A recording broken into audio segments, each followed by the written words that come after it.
صاحبان کے سامنے 10ویں سورہ یونس کی 25ویں آیت کو سرنامہ کلام بنا. انتہائی جو ہے وہ مختصر بات ہے، تو آپ ذرا توجہ رکھیے گا تاکہ قریب رہ کر جو ہے وہ بات آپ سے ہو سکے. ایک بار پھر صلوات پڑھ لیجیے گا.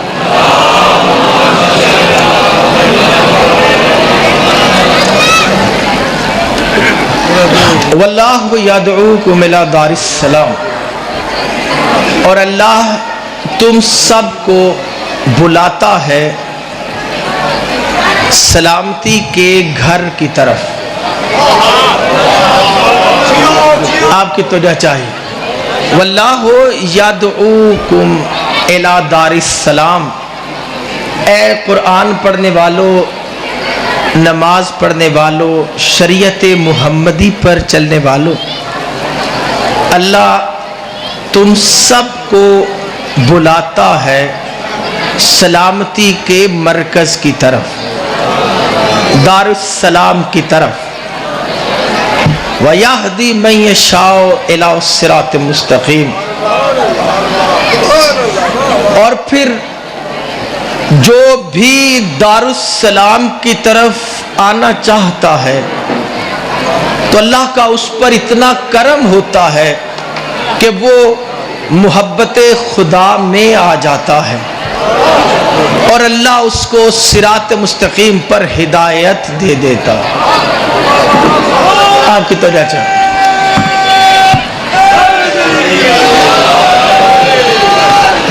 آپ کی توجہ پہ شکر گزار. دیکھیں میں نے کوئی سر تو لگانے نہیں آپ کے سامنے، میں نے تو یہ بات یا جو عرض کرنی ہے. قرآن پاک کی ایک آیت ہے اور اس میں یہ قرآن میں اللہ نے ہر نمازی کو، ہر حاجی کو، ہر کلمہ پڑھنے والے کو دار السلام کی طرف بلایا ہے. یہ دار السلام کیا ہے؟ آپ کی توجہ چاہیے. زیادہ تو نہیں تھک گئے؟ آپ کی توجہ چاہیے.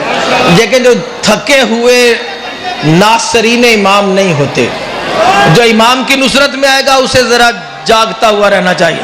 حیدری. آپ کی توجہ پہ شکر گزار.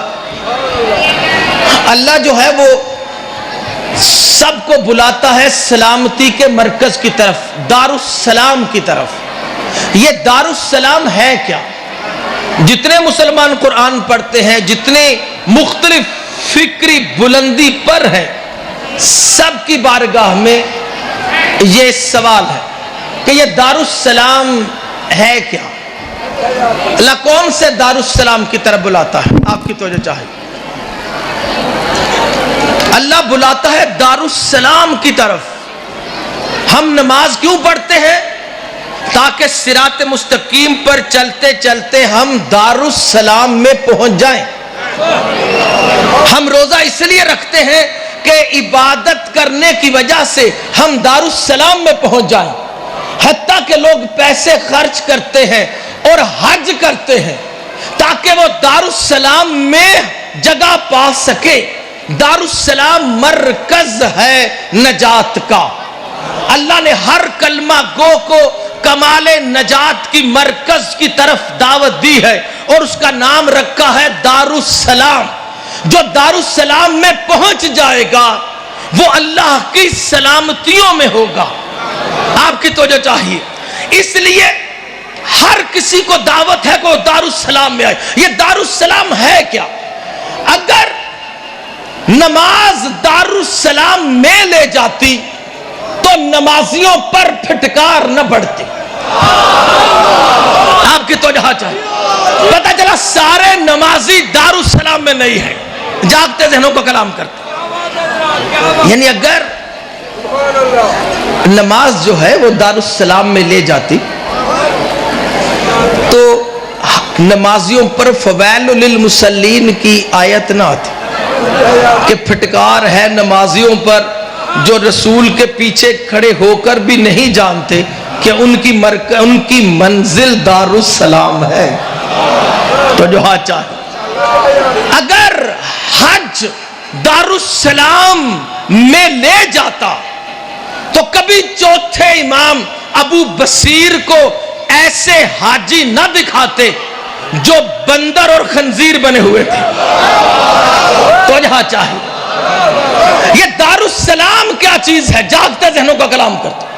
پتہ چلا جو دارالسلام میں چلا جائے گا اس پر اللہ کی سلامتی ہوگی, اور جس پر اللہ کی سلامتی ہوگی اس کا روزہ بھی کمال پر, اس کی نماز بھی کمال پر, اس کی زکوٰۃ بھی کمال پر, اس کا حج بھی کمال پر, اس کی پوری شریعت کمال پر, اس کا کعبہ سے تعلق کمال پر, اس کا آیات کی تلاوت کمال پر. پتہ چلا ایک جگہ ایسی ہے جسے اللہ نے دارالسلام کہا ہے.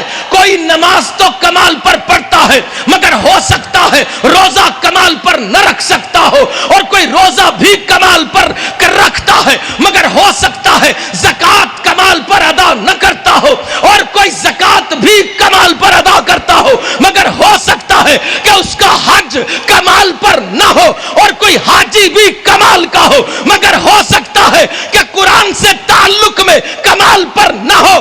تو ہر کسی کو ایک منزل ہے دارالسلام, وہاں پر پہنچنا ہے. وہاں پر وہی پہنچے گا جس کا روزہ بھی کمال پر, جس کا حج بھی کمال پر, جس کی نماز بھی کمال پر, جس کی شریعت بھی کمال پر, جس کا پورا نظام شریعت کے ساتھ تمسک کمال پر اور نظام عقیدت کے ساتھ تعلق کمال پر ہو.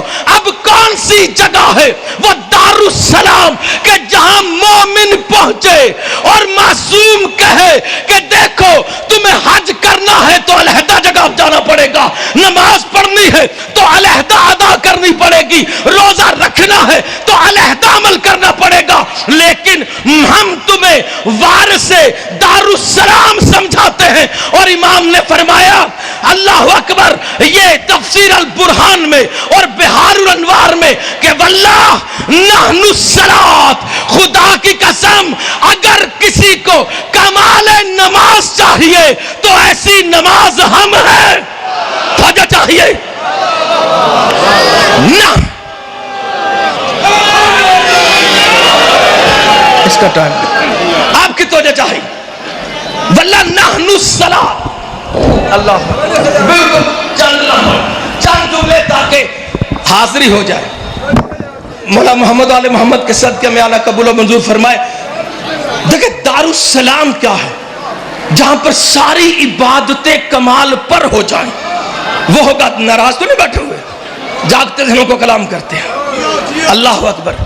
دیکھیں اللہ نے سر اس لیے دی ہے کہ آل محمد کے ذکر کے لیے استعمال ہو, اس لیے اس کی تعریف ہوتی ہے کہ حمایت ذکر اہل بیت کے لیے وہ اتنی اچھی آواز لے کر آئے. جاگتے ذہنوں کو کلام کرتے ہیں, توجہ چاہیے.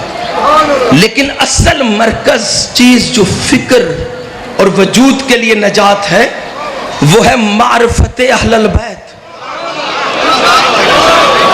جاگتے ذہنوں کو کلام کرتے ہیں. معرفت اہل البیت سے مراد یہ نہیں ہے کہ اہل بیت کو ہم کسی علیحدہ مقام کی چیزیں سمجھیں اور اپنے اعمال پر ناز کرتے رہیں.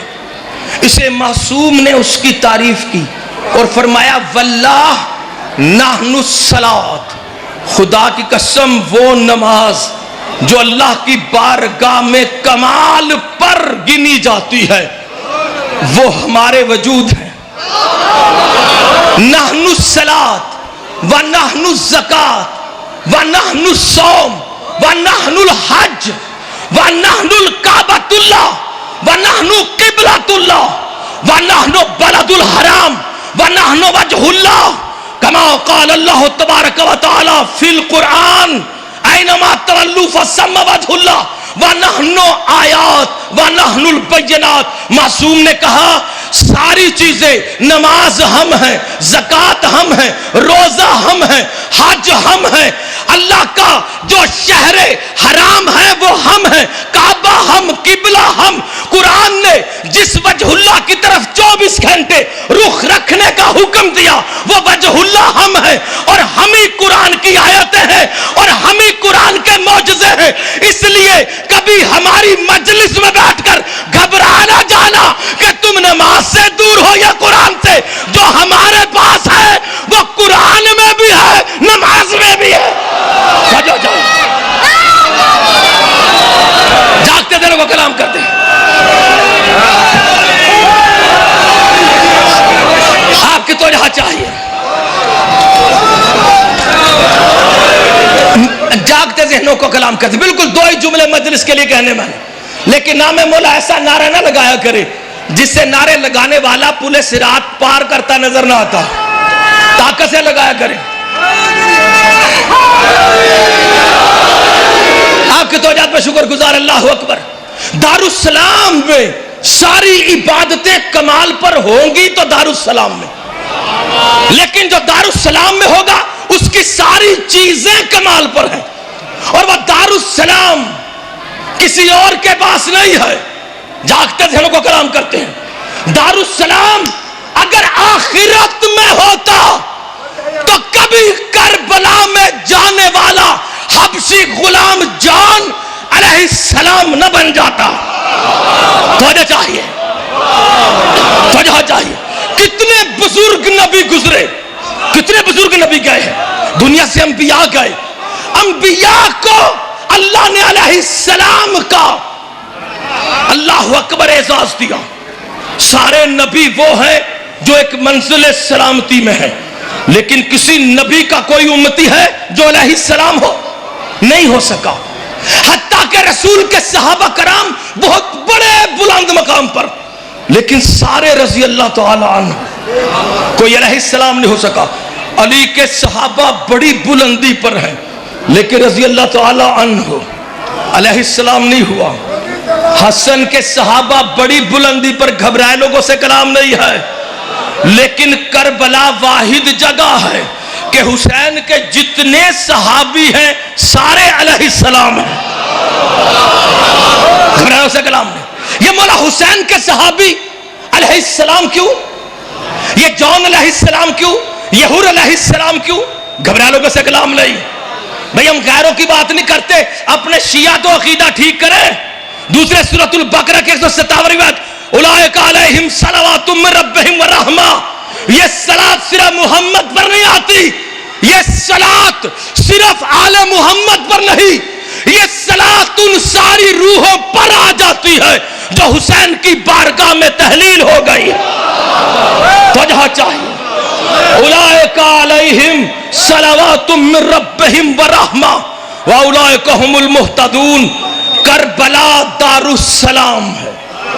پتہ چلا جو حسین نے کہا حل من ناصر ینصرنا, کہ کون ہے جو ہماری مدد کو آئے, تو مولا کس لیے مدد مانگ رہے ہو؟ کہا اس لیے کہ اللہ نے, ہم 14 نے, اللہ نے, ہم سب نے پکارا ہے دارالسلام کی طرف. کون ہے جو حسین کا مددگار بن کر دارالسلام میں آ جائے؟ یہ مجلس دمشق کے کربلا میں دارالسلام ہے. توجہ چاہیے.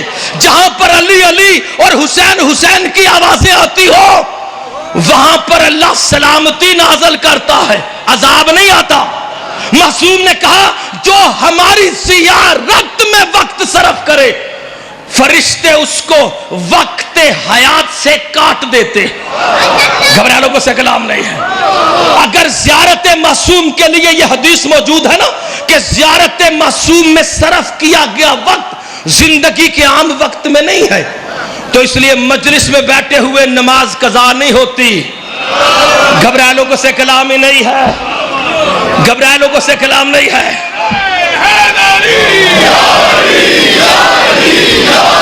آپ کو قریب نہ 2 چیزیں, 2 جملے اور کہوں گا, بس 2 جملے, اس کے بعد چند جملے مسائب کے. محمد عالم سرکار آپ کا بیٹھنا قبول و منظور فرمائے. آپ صاحب نے اتنی محنت کی, اتنا بلندی پر ذکر سنا, ایسے خوبصورت ذاکرین الزام کو سنا. نواب عارف جیسی شخصیت بیٹھے ہیں اور اتنے بڑی ہستیاں برادر بیٹھے ہوئے ہیں. مولا صاحب کا آنا سارے ہی ایک سے ایک بڑھ کر ہیں, تو یہ ایسے لگتا ہے جیسے مرنے کے بعد جنت کا ماحول بنا ہوا ہے. تو جو ہاں چاہیے, کیونکہ جنت میں عبادت یہی ہوگی, ایسے ہی بڑے بڑے جلسے ہوا کریں گے. وہاں پر شریعت کی نماز کا حکم نہیں ہے, مودت کی نماز رہے گی. تو یہاں جہاں سے کلام کرتے ہیں, تو جہاں چاہیے. یہ صلاۃ دائم ہے.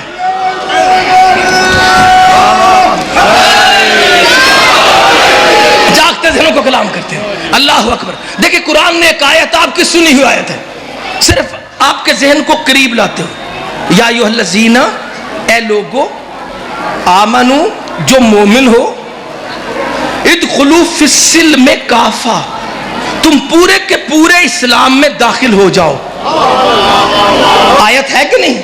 دوسرے سورۃ البقرہ کی 208ویں آیت. اے مومنو، اے محمد کی شریعت پر چلنے والو، اے قرآن کے حفظ کرنے والو، اے کعبہ میں حاجی بن کر پھرنے والو، پورے اسلام میں داخل ہو جاؤ. کیا مقصد اس آیت کا؟ نمازی بنو. توجہ چاہیے.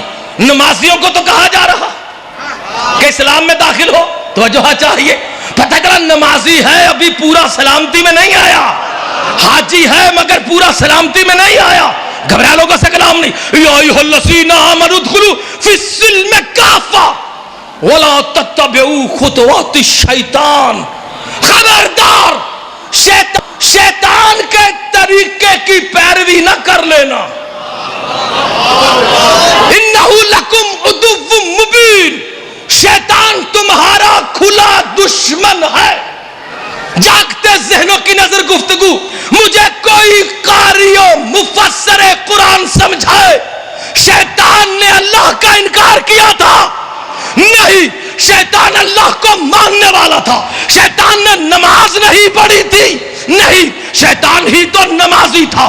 شیطان شریعت کو ماننے والا تھا. یا اللہ، پھر شیطان کا اللہ اکبر اتباع کیا ہوا؟ کہ شیطان کا اتباع یہ ہے کہ شیطان نے اللہ کو مانا، نماز کو مانا، عبادت کو مانا، شریعت کو مانا، بندگی خدا کو مانا، مگر شیطان سے غلطی یہ ہوئی کہ اس آدم کے تعلق کا انکار کر گیا جو نسبت آدم کو خدا نے محمد سے دے دی تھی. اب پتہ چلا کوئی نمازی ہو، کوئی حاجی ہو، کوئی کتنا بڑا عبادت گزار ہو، اگر کسی چیز میں محمد اور آل محمد کی نسبت نظر آتی ہو اور وہ اس کا احترام نہ کرتا ہو، پہچان لو انسان نہیں، شیطان ہے. جاگتے ہوئے کلام کرتے ہیں. اللہ اکبر. نسبت کا احترام، جہاں محمد والے محمد ہیں اس کی نسبت کا احترام یہ شیطان سے بچنے کی دلیل ہے. گھبرا لوگوں سے کلام نہیں. شیطان کو ناز ہو گیا تھا اپنی نمازوں پر. آخری بات، میرے مولا علی نے کیوں کہا النوم علی الیقین خیر من الصلاۃ فی الشک. نہج البلاغہ. سنی شیعہ کوئی مسلمان اس قول کا انکار نہیں کر سکتا. میرے مولا علی نے کہا یقین کے ساتھ سو جانا شک کی نمازوں سے افضل ہے.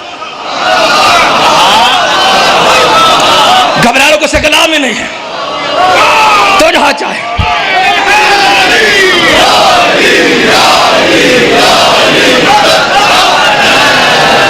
تو جہاں چاہے دیکھیں، سرکار علی ہے، نماز کی عظمت سمجھانے والے ہیں، خود نمازیں پڑھنے والے ہیں. علی یہ کہتے النوم علی الیقین الصلاۃ بالیقین خیر من الصلاۃ فی الشک. علی نماز کا نماز سے موازنہ کرتے. علی کہتے کہ یقین والی نماز شک والی نماز سے بہتر ہے. علی ایسا کہتے. یہ علی نے نیند کا نماز سے مقابلہ ہی کیوں کیا؟ جھاگتے ذہنوں کو کلام کرتے ہیں. دیکھیں، نماز چھوڑنی نہیں، نماز پڑھنی ہے. جھاگتے ذہنوں کو کلام کرتے ہیں. جو نماز کا تارک ہوگا وہ حکم معصوم کا انکاری نہ بن جائے.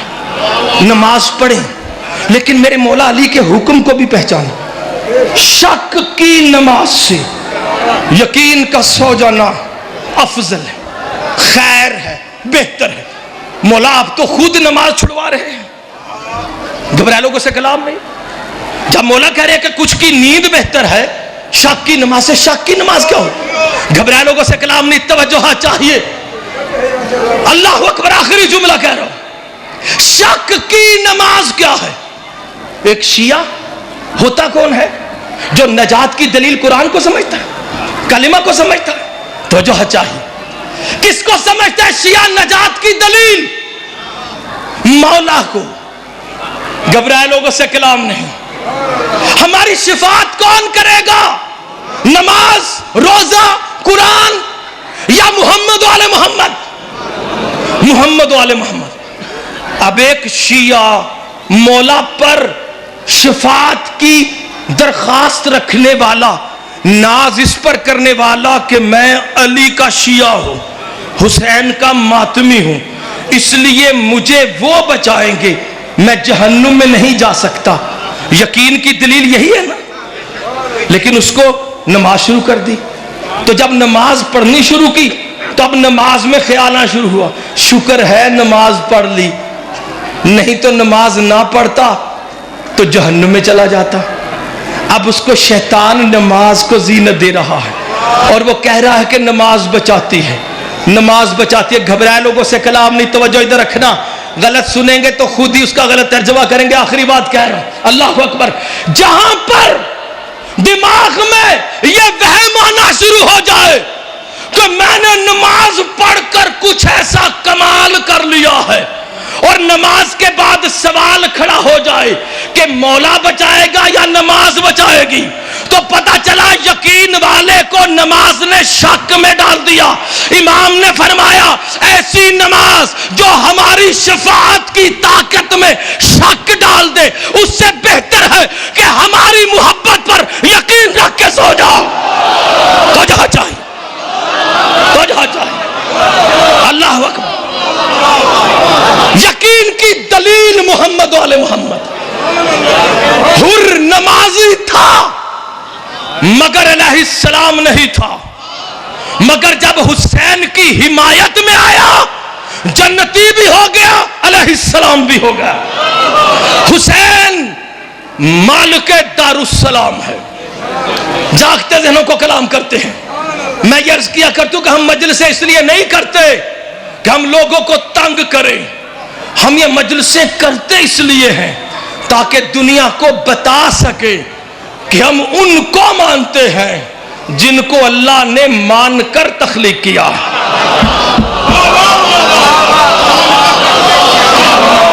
اللہ نے ان کو مان کر تخلیق کیا ہے. ان کی ہستیاں نمازوں کی محتاج نہیں، نمازیں ان کی محبت کی محتاج. حسین محتاج طہارت نہیں ہے. اگر حسین محتاج طہارت ہوتے تو کبھی خون حسین سے کربلا خاک شفا نہ بن جاتی. بس عزادار حسین، مجلس میں آنے والا دعائے سیدہ سے آتا ہے. اگر دل مجلس میں جھکا ہوا ہو اور اگر دل میں وہم رہ جائے تو پہچان لے کہ اس کی بدقسمتی اسے مجلس میں لائی ہے. یہ دعائے زہرا کے تحت نہیں آیا. اس مجلس میں محمد و آل محمد جلوہ گر ہوتے ہیں. نمازیں وہ اپنی بلندی مقام پر بیٹھ کر قبول فرماتے ہیں اور مجلس میں وہ خود تشریف لاتے ہیں. میری بیٹیاں بہنیں مجلسوں میں اس لیے آتی ہیں تاکہ بی بی زینب اکیلا نہ محسوس کرے. انہی میں کہیں کالا برقع پہن کے سیدہ بیٹھی ہے. بس عزادار حسین، مولا میرے برادر قاضی وسیم صاحب کے مرحومین کی مغفرت کرے. ذاکرین عظام ذاکر زرغام عباس صاحب، جملہ مومنین، احالیہ ملتان، سارے پیار کرنے والے سب کی دعائیں قبول و منظور فرمائے. صرف دو جملے مصائب کے عرض کرنا چاہتا ہوں. آپ نے لفظ سنا غریب؟ ایک غریب کا لفظ ہے. اگر کسی کو اللہ نے کائنات کے ملک عظیم کا شہزادہ بنایا ہو، اگر کسی کو رسول کہے کہ یہ جنت جیسی بڑی جاگیر کا مالک ہے اور وہ اپنی ماں کے سامنے کہے میں غریب ہوں، بس اگر آپ کو بسم اللہ مولا آپ کلندری صاحب کو جملہ مولا آپ کا رونا قبول کریں تو جو ہاں چاہے. دیکھیں غریب کی ایک اصطلاح ایسی میں نے روایت پڑھی کہ بی بی پاک وضو فرمانے لگی تو بی بی کے وجود مطہر میں نور حسین دوڑ رہا تھا. یہ حسین ایسا نہیں کہ جو شکم مادر تک محدود رہے. حسین نور ہے، باپ کی پیشانی میں، ماں کی پیشانی میں، طہارت کے کمال پر رگوں میں خون بن کر دوڑتا ہے حسین. تو حسین سیدہ کائنات کے وجود میں جب دوڑ رہے ہیں، ظہور حسین قریب ہے، اور لکھا کہ بی بی وضو فرما رہی تھی، غش آ گیا. رسول پاک آئے، آ کر بیٹی کو پکڑا. رسول کا چہرہ پھیکا پڑا ہوا تھا، آخر فاطمہ کو غش آیا تھا. لکھا بیٹی کو فوراً دلاسا دیا. بی بی نے آنکھیں کھول لی تو رو رہی تھی. رسول رونے لگ گئے. سیدہ کائنات رو کیوں رہی ہے؟ بی بی نے کہا بابا پہلے حسن بھی دنیا میں آیا، مگر حسن تو ایسا نہیں تھا. یہ جو میرے وجود میں ہے عجیب بچہ ہے. کہا کیوں؟ کہا میں وضو کرنے لگی تو کہنے لگا انا عطشان، ماں میں پیاسا. کہا میں برداشت کر گئی، آخر میں کوثر کی مالکہ ہوں. تو میں نے کہا میرا بیٹا میں پیاسا کدھر رہنے دوں گی. اللہ اکبر. کہا لیکن اتنے میں پھر میرے وجود سے یہ ننھا حسین بولا اللہ اکبر انا مظلوم، میری ماں میں بڑا مظلوم بیٹا.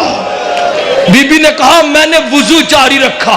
کہا بابا لیکن ایک جملہ جو کہہ دیا نا مجھ سے برداشت نہیں ہو سکا. کہا بابا پھر یہ بچہ بولا انا غریب، ماں زہرا میں تیرا غریب بیٹا. ملاب کا رونا قبول کرے. لکھا یہ غریب وہ ہوتا ہے، غریب وہ نہیں ہوتا جس کے پیسے ختم ہو جائے، وہ دولت میں غریب ہوتا ہے. جس کا وطن چھوٹ جائے وہ وطن میں غریب ہوتا ہے. لیکن غربت کے اصل معنی ہے تنہائی، اکیلا پن، کوئی ایسا جس کا کوئی مددگار نہ ہو.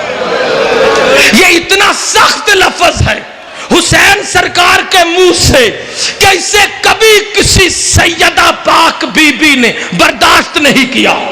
بی بی سیدہ نے سنا وضو کرتے، ماں بے ہوش ہو گئی.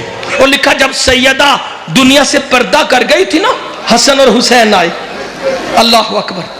حسن اور حسین آئے تو لکھا حسن سرکار نے آ کے فضہ سے کہا تھا کہ اماں فضہ میری ماں زہرا کدھر ہے؟ تو وہاں پر بی بی فضہ نے کہا پہلے کھانا کھا لو. لکھا کہ حسین سرکار اسے نہیں رکے، ایک دم پیچھے ہٹ گئے. کہا فضہ تو جانتی ہے نا میں حسن کی طرح امیر نہیں ہوں، میں غریب حسین ہوں. لکھا فضہ کی ٹانگیں لرز گئی تھی، زمین پر بیٹھ گئی اور دروازے کی طرف رخ کیا تھا. کہا سیدہ بتا جب حسین جیسا شہزادہ کہے میں غریب ہوں تو فضہ کیا کرے گی؟ اللہ. یہ غریب کا لفظ جب حسین بولتے ہیں تو محبت کرنے والیوں سے رکا نہیں جاتا. اور اسی طرح ایک منزل ہے جب حسین سرکار نے دیکھا کہ علی اکبر کے غم سے زینب باہر نہیں آ رہی تو لکھا میرے حسین سرکار نے تدبیر کی اور لا کر قاسم کے لاشا کے ٹکڑے علی اکبر کے ساتھ خیمے میں بچھا دیے. بی بی سیدہ زینب نے علی اکبر کا ماتم چھوڑ کر قاسم کا ماتم کیا، لیکن پھر علی اکبر کا سر لیا، گودی میں رکھا اور اکبر اکبر اکبر ماتم کرنے لگ گئی. جب حسین سرکار نے دیکھا کہ زینب اکبر کے غم سے باہر ہی نہیں آ رہی تو حکیم کربلا نے تدبیر کی تاکہ زینب شام تک جا سکے، کہیں کربلا میں نہ مر جائے. لکھا حسین علیہ السلام دونوں لاشوں کے درمیان بیٹھ گئے، اپنا امامہ کھول لیا، ایک ہاتھ رکھا علی اکبر کے کلیجے پر، ایک ہاتھ رکھا قاسم کے ٹکڑوں پر، اور پھر روتی بہن کے چہرے کی طرف دیکھ کر آسمان کی طرف رخ کیا اور ایک جملہ کہا اور کہا اے اللہ آج کربلا میں تیرا حسین غریب ہو گیا. لکھا سیدہ زینب سے برداشت نہیں ہوا تھا، علی اکبر کو بھول گئی، حسین کو گلے لگا لیا.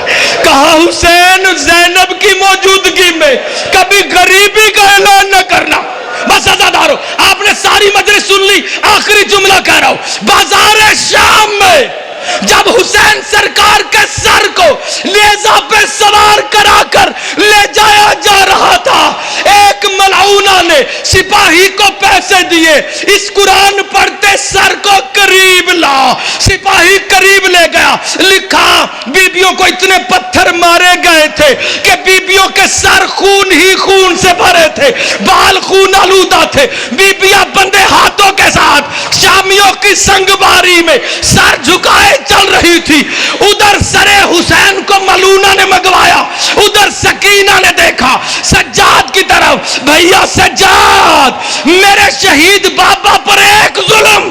سجاد نے کہا سکینہ اصل میں سالار میں نہیں ہوں، سالار میری پھپھی ہے۔ بس ازادارو روایتوں میں لکھا اس ملونہ نے ایک پتھر اٹھایا اور اٹھا کر مولا حسین کے چہرے پہ گستاخی کر دی۔ کہا جو ہی گستاخی کی امام حسین کی آواز آئی، انا مظلوم، میں مظلوم ہوں، انا عطشان، تو نے مجھے پتھر مارا میں پیاسا ہوں۔ اور اچانک کہا انا غریب، لکھا جب یہ کہا زینب رکی نہیں، آنکھیں اٹھائی، غازی کا جلال تھا، اشارہ کیا، اس عورت کے محل کو تباہ کر دیا۔ نو کے نیزہ پر سر حسین گھوما، آنکھوں میں آنسو تھے، اپنی بہن کے ننگے سر پہ نظر پڑی۔ زینب نے طلب کے دیکھا حسین روتے کیوں ہو؟ حسین نے کہا تو کبھی بابا کے سامنے بغیر چادر کے نہیں آئی تھی، آج بازار میں بغیر چادر دیکھ رہا ہوں۔ سیدہ نے دیکھ کے کہا بھیا حسین، ایک مرتبہ بھائی نے دیکھا، کہا زینب میں نے مدینہ میں کہا تھا میرے ساتھ چلنا ہے تو صبر کرنا، معجزے نہ کرنا۔ زینب معجزے نہیں، تو ایک پتھر دیکھ کر غصے میں آ گئی، یزید کے دربار میں جائے گی، وہ میرے سر سے کھیلے گا، میرے دانتوں کو چھڑیاں لگائے گا، زینب پھر کیا کرے گی؟ سیدہ رونے لگ گئی، کہا حسین بس ایک وعدہ کر، میرے سامنے خود کو غریب نہ کہنا، اگر غریب کہا نا پھر زینب نہیں رکے گی۔